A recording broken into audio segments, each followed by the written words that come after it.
great to see so many people here, and thank you so much, everybody, for joining us today. My name's Vanessa Hebditch. I'm the Director of Communications and Policy. I'm joined by Jonathan Walsfold, who is our Project Delivery Manager, and also Pamela Healy, who is, of course, our Chief Executive.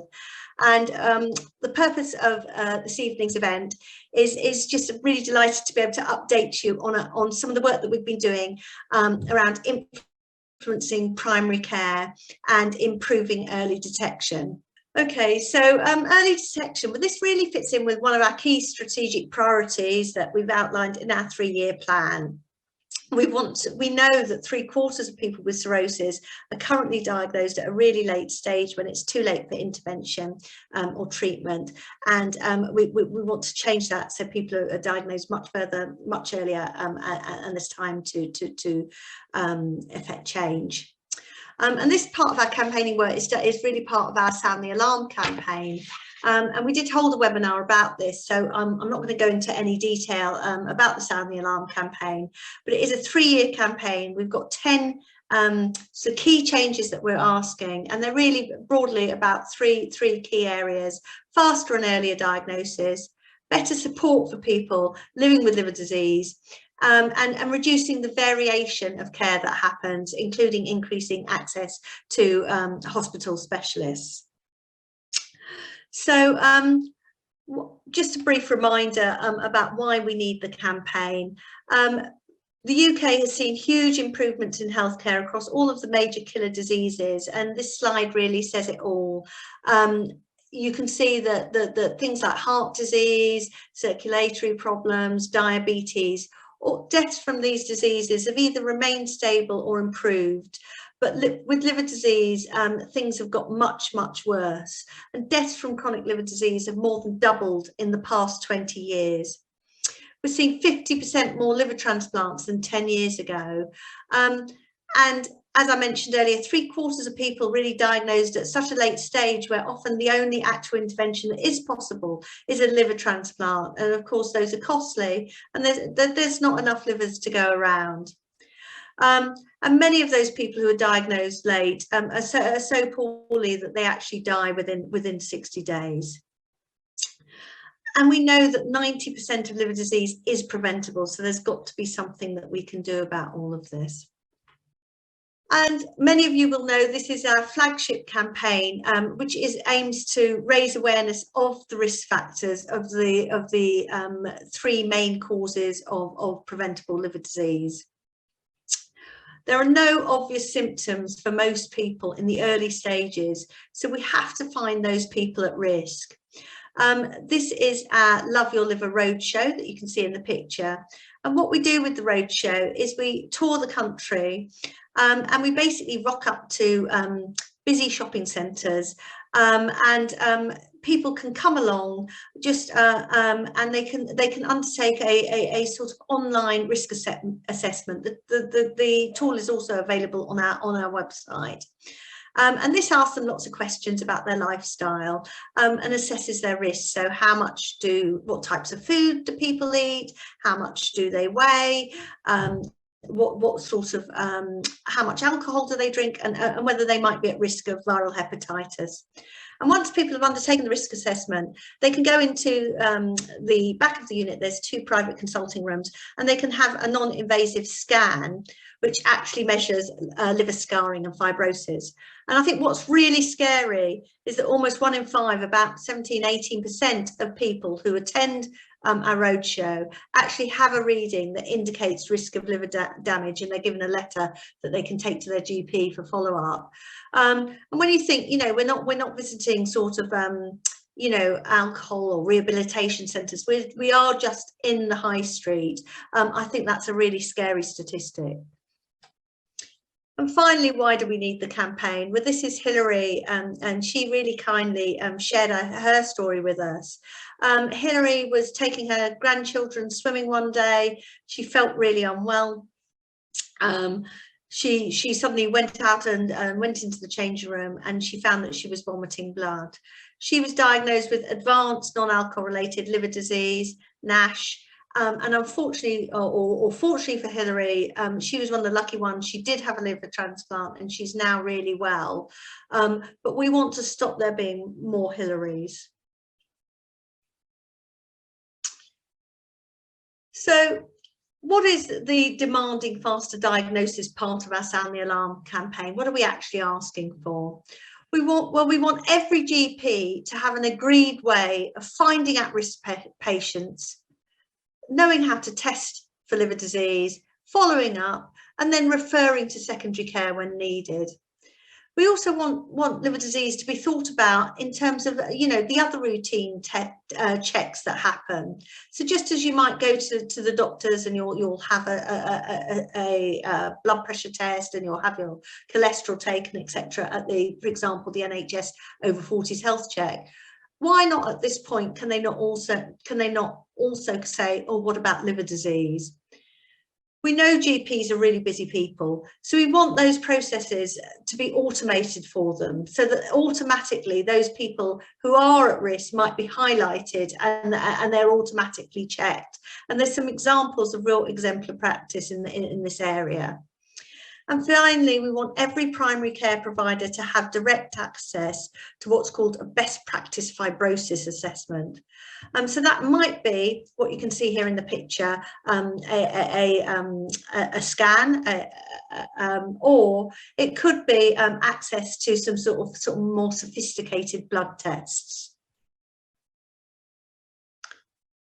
And we started the campaign with asking people to sign a petition. And I'd just like to say a huge thank you to our wonderful supporters.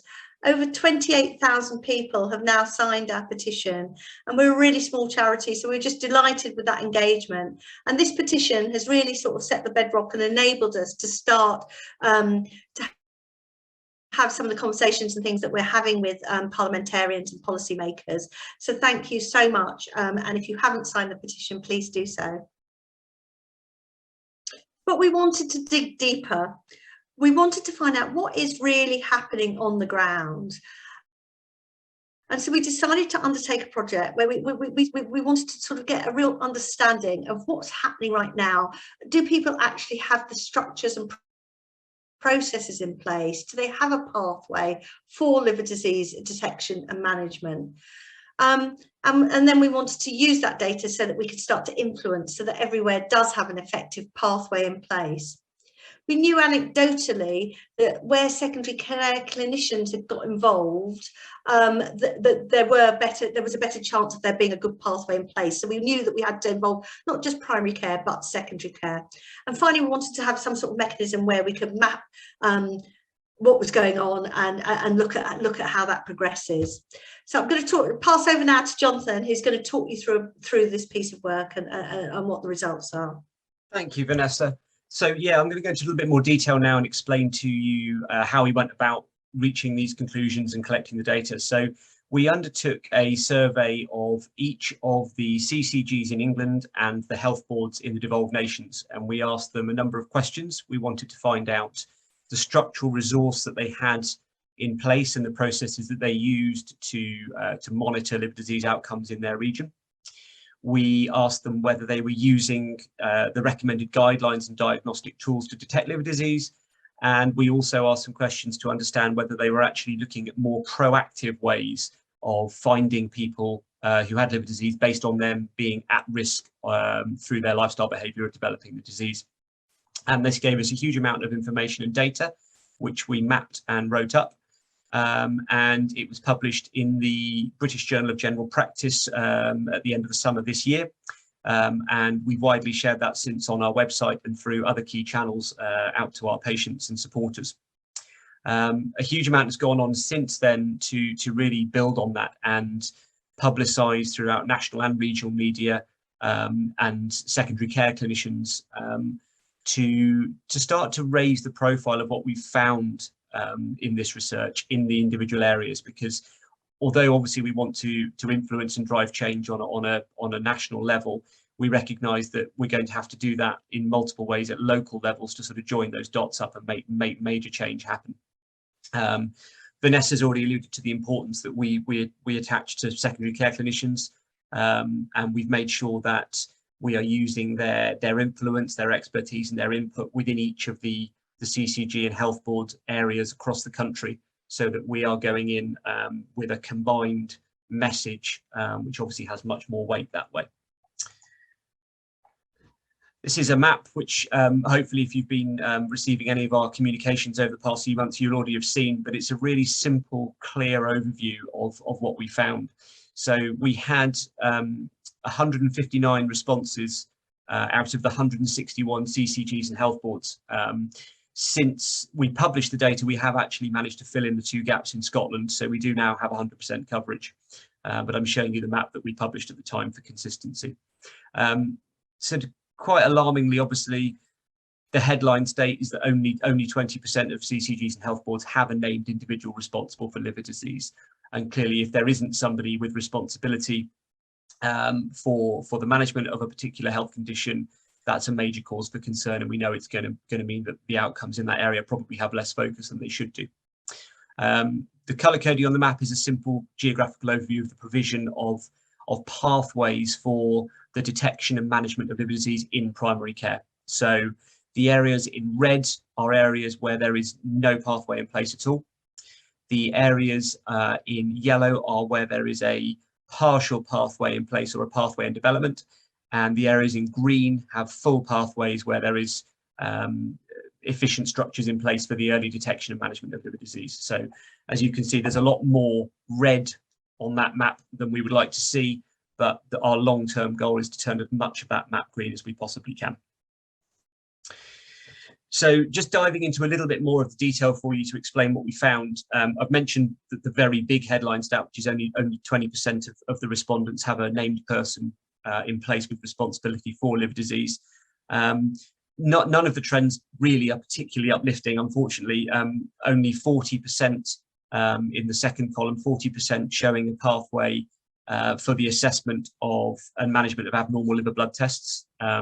Liver blood tests are normally the first sort of diagnostic port of call to investigate liver health issues in primary care. So that's something we would like to see rapidly improved.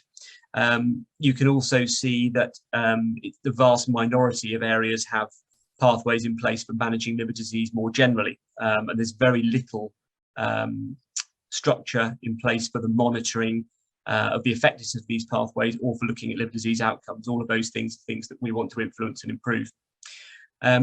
For regional context at this stage, I should point out 2 things. One is that the situation in Northern Ireland is that all 5 health boards in Northern Ireland are working together as one to develop a pathway. That pathway is actually in development, but the launch of it was delayed by COVID. So as soon as that actually is launched, you'll see a significant uplift in the pathway status, obviously in Northern Ireland, all at the same time. And on a more positive note, I'd like to obviously shine a little light on Wales, because Wales is the only one of the UK nations to actually have a liver disease plan in place. There's a bit of a recurring theme you'll see through several of these slides, that obviously the evidence is showing that the implementation of that plan is having a direct impact on the outcomes. So you can see that Wales is leading the way in that respect, with 100% of its health boards having a pathway for assessing abnormal liver blood tests. So that's really positive. So there are positive messages showing that change can be made as well with the right amount of focus. This next slide looks at how the cases that are being identified are being managed. So the first column shows that 40% of the respondents are using the British Society of Gastroenterology endorsed pathway.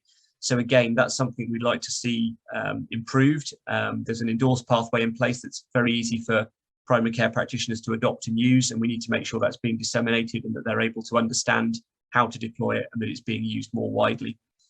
Vanessa's touched before as well on liver fibrosis assessment. So there are various different assessment tools which are available to assess fibrosis, and it's a really important way of understanding the stage and severity of the liver disease. So those numbers, again, we would like to, through education, awareness and influencing, see them increase, because that's a really critical piece of the puzzle in terms of how early detection rates will be improved, and obviously that will directly lead to increased health outcomes improving as well.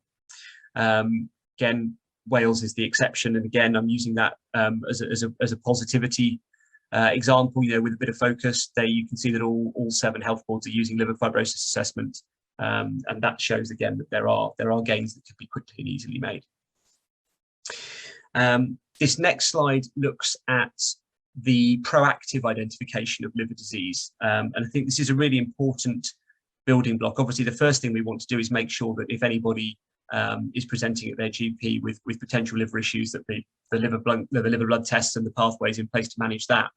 But this next building block really is about how we go beyond that and make sure that individuals who are at risk of developing liver disease are actively managed, identified by their primary care practitioners.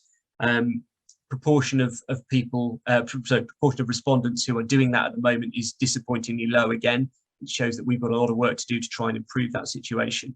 You can see the first column in each of the bars is around alcohol risk. So those patients who are likely to be identified through being potentially at risk of disease from alcohol consumption are probably more likely to be picked up. But again, none of these numbers are as high as we would like them to be. And this shows the ways in which these people are being identified at the moment. So you can see that the most common methodology of patients being picked up are either through their annual health check or opportunistically as part of consultations for other issues. And I think that is another point that Vanessa raised earlier with the health check scenario and joining the dots. Really, there are a huge proportion of the risk factors for liver disease that are routinely measured in effect for other conditions. So people's weight, people's BMI, people's diet issues, anything around alcohol consumption is often picked up in other checks. But at the moment, maybe the dots aren't quite being joined to say, well, hang on a minute, we also need to be checking for liver disease risk factors as part of that as well. And the purple bar in those graphs refers to IT pop-ups, and that's something which makes it relatively straightforward for GPs to check, that if they're checking somebody's diabetes risk, for example, or their BMI, the pop-up would also remind them that if that was above a certain level, that they ought to also be doing a liver blood test to check for liver risks as well. So as I say, whilst all of these stats are lower than we would like them to be at the moment from the point of view of managing the situation of liver disease in the UK, we think there are some quite quick and simple wins that we can push for that would change those outcomes quite rapidly. As you'd expect, we've made sure that we've shared the results as far and wide as we can. As I mentioned, the publication of the results was in a peer-reviewed paper, the British Journal of General Practice. We then used our channels to push that out to our databases and cohorts of supporters, healthcare professionals, and other stakeholders. And our comms team have also been hard at work making sure that we've pushed that out to as many media outlets as possible.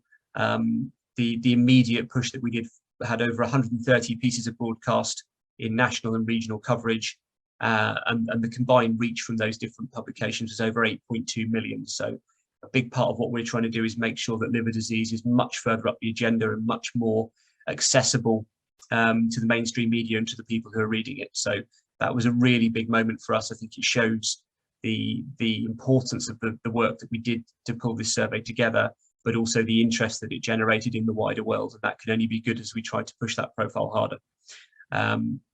Obviously, working with healthcare professionals is critical to what we do.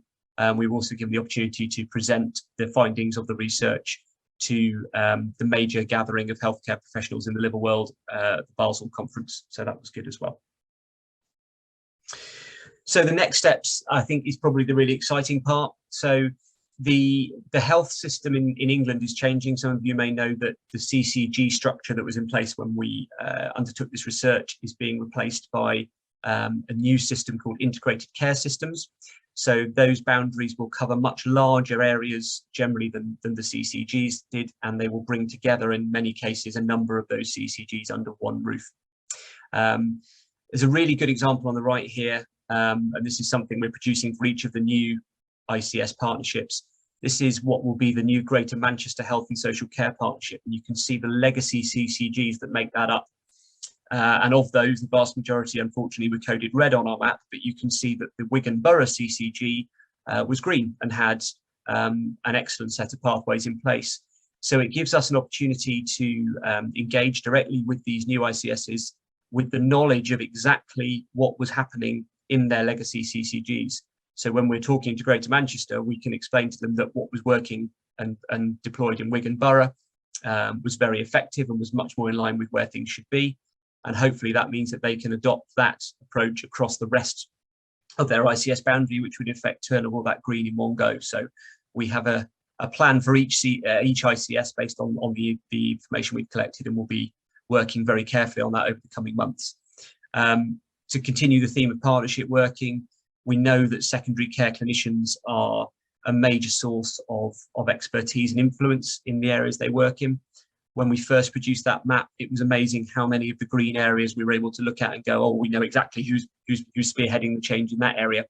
And we want to really build on that and make sure that we're using the wealth of knowledge in secondary care to work and help in partnership with us to bring the primary care advancement along as well. I think that's really important. So we have secondary care clinicians who are working in partnership with us for each of the ICS and health board areas.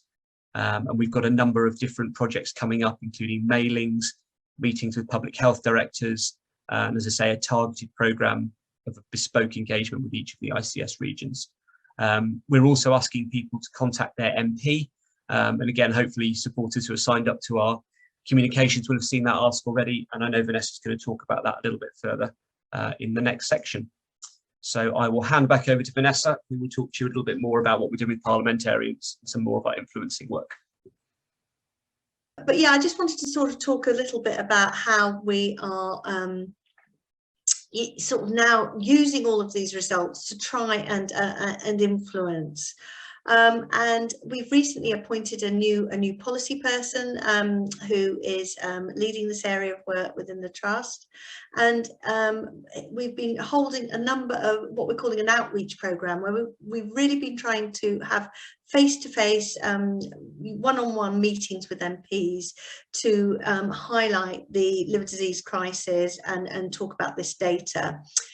We've had over around 15 of these face-to-face meetings with MPs so far, and we're asking them to do a range of things. One of the things that we're asking them to do is to table what are called PQs, or parliamentary questions, and also an early day motion. These are really mechanisms, I guess, to promote our messages and raise awareness of the key issues, and enable us to sort of hold a whole government to account. We're also holding a parliamentary event, which is going to take place on the 18th of January, and we're asking MPs to attend. And at the event and also in these meetings, we're asking MPs to write to their integrated care system. So we're highlighting to them what's happening in their area, and sort of asking them to write to their individual ICS so that we can sort of hopefully start to turn that map green. We're also working in devolved nations. Last month we held an event at the Senedd in Wales. As Jonathan mentioned, Wales is the only UK nation which is green, but you know, it doesn't mean that our work there is finished. We now need to make sure that that pathway is implemented and people on the ground are using it, and also that progress is evaluated and tracked. We've also taken over the secretariat for the all-party parliamentary group, and we'll be organising a work programme with parliamentarians through that. Really, sadly, this was due to be launched a few weeks ago, but the co-chair was Sir David Amos, who many of you will know was sadly murdered. He had done a lot of work with the British Liver Trust, and we were really upset and saddened by that news. We lost a real supporter, and obviously absolutely tragic event, but we are going ahead. We've now got 2 new co-chairs, and we're going to be launching that on the 8th of December. As Jonathan mentioned, the landscape for commissioning in England has changed. The government's reorganised CCGs into integrated care systems with that aim to sort of join up hospital and community-based services And this we see as a real opportunity. So we will be targeting each ICS individually over the next 12 months and trying to really sort of work with clinicians in the local area to engage them and to implement change. And then I wanted to talk a little bit about some of the other work that we're doing, because obviously, as well as sort of achieving change at a sort of structural level and a commissioning level, we need to also raise awareness amongst GPs themselves. This work started with a partnership with the Royal College of General Practitioners, and we did a range of activities, produced a toolkit, but also ran a number of sort of training events for GPs.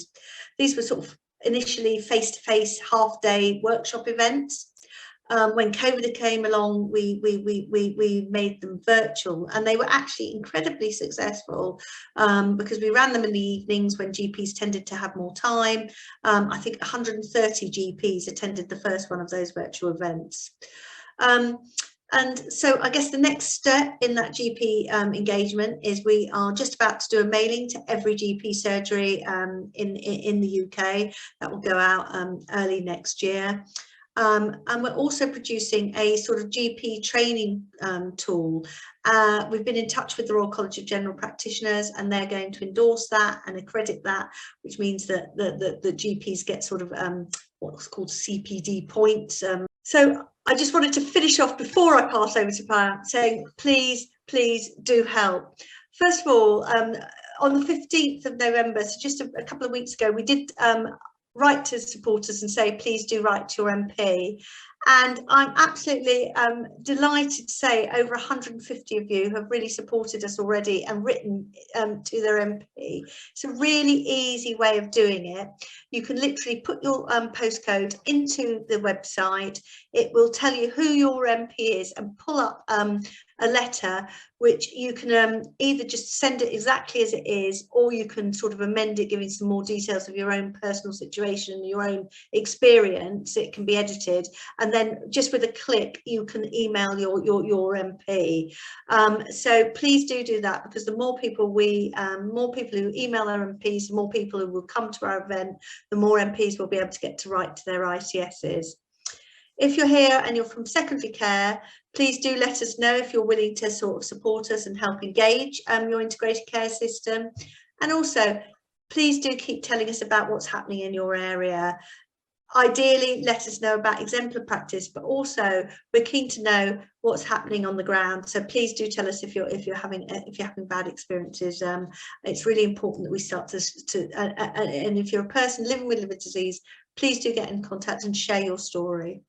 I'm going to pass over to Pam, and she's going to sort of take any questions and also probably say a few words. Pam. Lovely. Vanessa, thank you. Jonathan, thank you. This work is really important work. I'm delighted that we've managed to do this, because through the pandemic and in this last year and so on, because it can make transformational difference. And I've got a few questions here that have come through. The first one, which actually I think if we go back a slide, people will see how they can answer it. It's what can we do to help? Well, what you can do to help is write to your MP. If you're a member of the secondary care teams, then please let us know you're willing to help to engage with your ICS. And also, if you're on the ground, let us know if you've got any extremely exemplar practice, because we really want to know about that. So that was the first question we had. And really, do you think, a couple of other questions which are put together from a number that have come in. What the first one is, which I'm going to ask Vanessa, is do you think we'll achieve this? Now, I mean, I think absolutely we will, but Vanessa, go on. Yeah, I mean, I think there's levels that we're going to go for. I mean, and I think it's going to take some time, but I certainly believe that we can start to turn that map green. And I think the development of the new integrated care systems is actually a huge opportunity. It's a much smaller number of bodies for us to liaise with. I mean, I'd just like to say, even once we get that whole map green, there will still be work to do, because it's not just about having a pathway in place, it's then about ensuring that pathway is implemented at a local level. Every GP understands about liver disease and all of those other bits of work.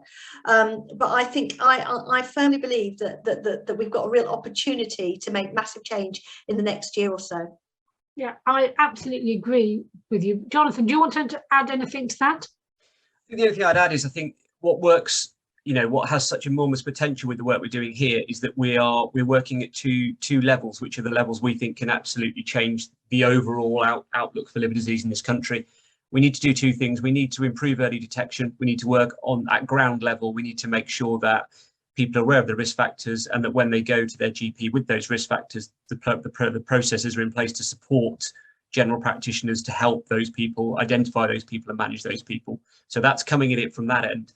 And then what this project also does, it comes at it from the other end, which is the policy making, the legislative procedure, the way in which things are operated in this country, the way in which things are regulated in this country. And when we're talking about a lifestyle related disease such as liver disease, that's an enormous part of the puzzle. So I think, you know, Vanessa's spot on. This is not something we're going to change overnight, but it's something we're absolutely determined to show progress and improvement in. And I think it's one of those things that if we get momentum, we can really push it hard, and we'll see huge development from that. So we're going at it from those two angles, and I think that's really certainly enthusing for all of us who are working for the trust, because we can see a way in which we can try and make that change.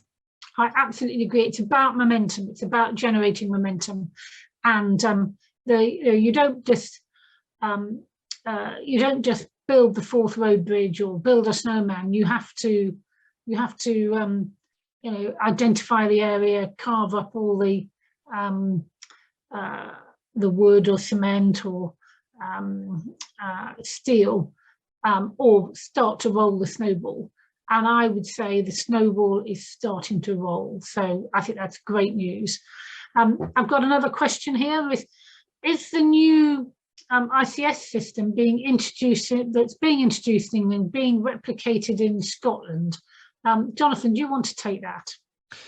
So the situation in Scotland is it's already divided into health boards, which cover bigger areas geographically than CCGs did in England. So the situation in Scotland and Wales and Northern Ireland is staying as is. So it'll be the regional health boards will continue that way. So, okay, so in a way, Scotland are ahead of England in a way because they've got bigger areas anyway. Yeah, the geographic areas that those boards cover are bigger, which helps. And Vanessa alluded to that. It certainly helps us because obviously, there were 150 odd CCGs in England before the ICS changes took place. So for us to engage with each one of those effectively would take a huge amount of resource, whereas that's now going to come down to around about 45. So that you can see how much that makes a difference for the work we do. But obviously in Scotland and Wales and Northern Ireland, those numbers are already smaller. So we've actually it's been easier to engage with those as is already. But I think the situation in Scotland is still that there are areas of absolute exemplar practice in Scotland. So, for example, John Dillon in the Dundee area has done some amazing work with something he's called intelligent liver function testing, or intelligent liver testing, which is one of the systems which automatically alerts GPs of who to test and when to test. So there are areas, but there are other health boards which are not so good. So I think the answer to the question is we're still going to be doing the exact same work in Scotland, but they're called something else. They're not called ICSs, they're called health boards. Right, okay, that's great. And so there's a question coming saying, if everything went according to plan, what difference could the work make to the patient on the ground? My personal view, and the others can follow on, is it could make a transformational difference because you would be diagnosed earlier or you'll be diagnosed, seen as at risk, diagnosed earlier, which means that you can make whatever lifestyle changes are necessary rather than getting diagnosed with liver disease pretty late on in hospital, when the opportunities for intervention from the clinical intervention are vastly reduced. But Vanessa, do you want to carry on from that? I think this is a transformational piece of work. I completely agree with what you've just said, Pam. I guess for people who have already been diagnosed with liver disease, I want to sort of reassure people that this is not the only part of the campaign. This specific thing that we've been talking about today is about improving early detection, because we hear these terrible stories from people who are diagnosed far too late. But there are other areas of our campaigning work. For example, we are at the moment calling for a liver review, which actually looks right across about how all secondary care liver disease services are organised, and what the workforce is, and all of those types of things. So that's another piece of work that we're doing, which sits alongside this piece of work. Exactly. Jonathan, have you anything to add? Only one extra piece of context, and it's the early detection piece is so important. I've just come back off several of our Love Your Liver roadshow tours that we've been doing, that we've managed to get that back on the road now after the interruptions through COVID. And it is that crucial piece about early detection. And you know, when we go out on the roadshow with our mobile unit, we park up, you know, on a high street, we're talking to members of the general public who aren't aware of liver disease. They're not necessarily aware of all the risk factors. And the constant theme through those conversations is, you know, what are the symptoms? How would I know? And of course, as you pointed out, generally in the early stages, there are no symptoms.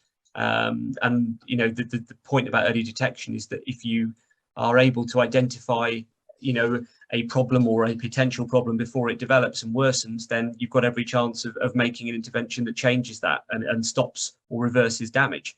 So that, for me, is the sort of the carrot that's dangling here for us to change. Is, you know, we want to be able to change the outcome of liver disease across the country. And one of the most effective ways we can do that, and one of the biggest impacts we can have, is to stop people developing liver disease. And this would be a huge part of that. Exactly. Thank you, Jonathan. I've got another question here saying there's a lot of emphasis on lifestyle factors affecting liver disease, which we've talked about at length now. How do you plan to also raise awareness of autoimmune hepatitis and make sure this is detected early? Vanessa, I'm going to let you take that as well. All right, thanks, Pam. I can completely understand, you know, this person's viewpoint, because I think often, you know, a lot of this campaign in particular is about the 90% of liver disease that is preventable. What I would say is we do lots of other work, which is about raising awareness of the rarer and less common types of liver disease. But the one thing I would emphasize in terms of improving services and improving the care for everybody with liver disease, and this means secondary care, primary care, right across the way that we will be able to influence is by addressing all of liver disease at once. So if I was trying to get traction, for example, with an MP, and I was only speaking about autoimmune liver disease, it makes it much harder. So by campaigning across the board with all types of liver disease, I think it means that we can drive up standards of care for everybody with liver disease, and that includes people with those rarer types. And I realise that doesn't really answer your question about specifically how we're raising awareness, but what we have been doing is we have been doing raising awareness recently with quite a few things like case studies, sharing case studies of people with autoimmune hepatitis on the website and things like that. And certainly when we do the information for GPs on the website and we do the mailing and things, we will include information about all types of liver disease. Exactly. It's a sort of by tackling liver disease as a whole, there's more there's more chance of it all getting picked up by the media for certain, and the wider world as well. So we haven't forgotten at all particular liver diseases, but we are trying to do it across the board. Jonathan, have you got anything else to add on this? Not on that one, no. Thank you, Pam. Okay, so thank you very much on that. Now, so I think the final question really is, I will go back to, which was almost the first question, which is what can you do to help? And as it's on the screen, please write to your MP. Please let us know if you're aware of exemplar practice, and if you're involved with secondary care, then please let us know if you're willing to help us engage with ICS. So I'm just wondering if there's any more questions now. I'm seeing a couple of people are having to leave, so I don't want to delay everybody. So if there's no more questions, I'd like to say thank you very much for coming. It's been really good to see you all. We really appreciate your support and helping us with this important campaign. So thank you very much. I want to thank Jonathan and Vanessa for a really good presentation that was able to show very clearly what is quite a complicated subject. So thank you very much indeed. And if there's anything that more that people want to ask later on, then please do email us via the website. So thank you very much indeed. Have a good evening.